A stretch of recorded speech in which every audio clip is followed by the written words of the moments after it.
It's Christmas Day, and as always, I'm cooking the beef. Today I'm going to make Chateaubriands from beef tenderloin, and I'm going to show you how I do it. This is the full beef tenderloin.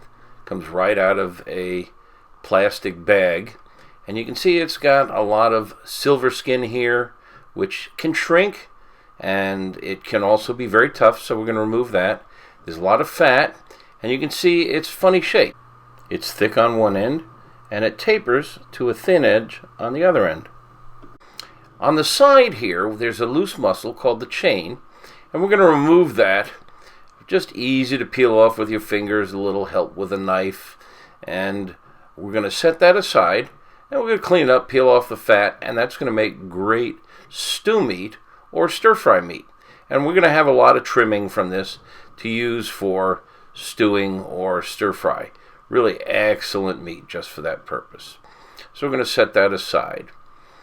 Now we're going to start peeling off some of the silver skin and some of the fat.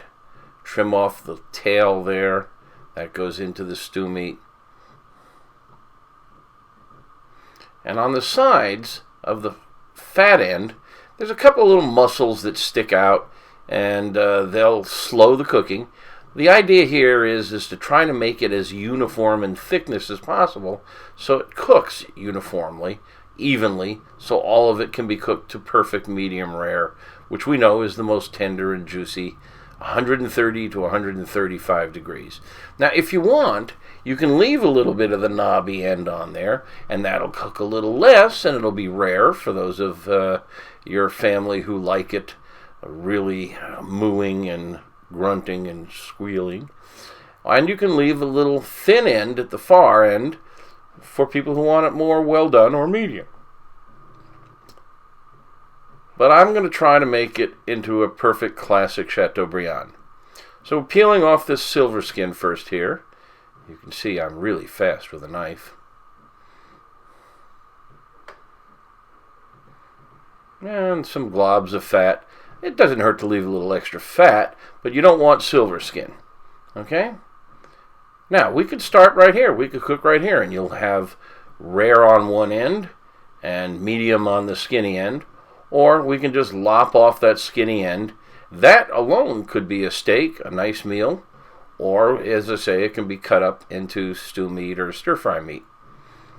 And I'm going to try to kind of trim down the loose edges of the fat end there, because I want to make the classic Chateaubriand. It's looking pretty good. And we could cook it just like this. But I'm going for classic, so I'm going to lop off the fat end. And now what we have left in the center, this perfectly tubular, even shape, is the Chateaubriand. Now that fat end, again, we could cut into stew meat or cube meat, but I like to pound it flat and make it into a steak. Now that's unusual. You don't see many people do this, but it makes a wonderful filet mignon steak. There you go. And there is your classic Chateaubriand. And if you want your classic filet mignon, you can just cut them all up into little steaks. About 1.5 inch to 2 inch thick is your classic filet mignon. There it is. Gorgeous. There are 4 beautiful Chateaubriands. I've salted them with kosher salt. They'll sit there for a couple hours to soak in the salt, dry brining. Here's the knobby end. Here's the chain. And here's other trimmings. They'll all be chopped up for stir fry and frozen. And there they are, 4 Chateaubriands on the indirect side of the grill with a layer of Mrs. O'Leary's cow crust. And they're going to roast till about 120 degrees.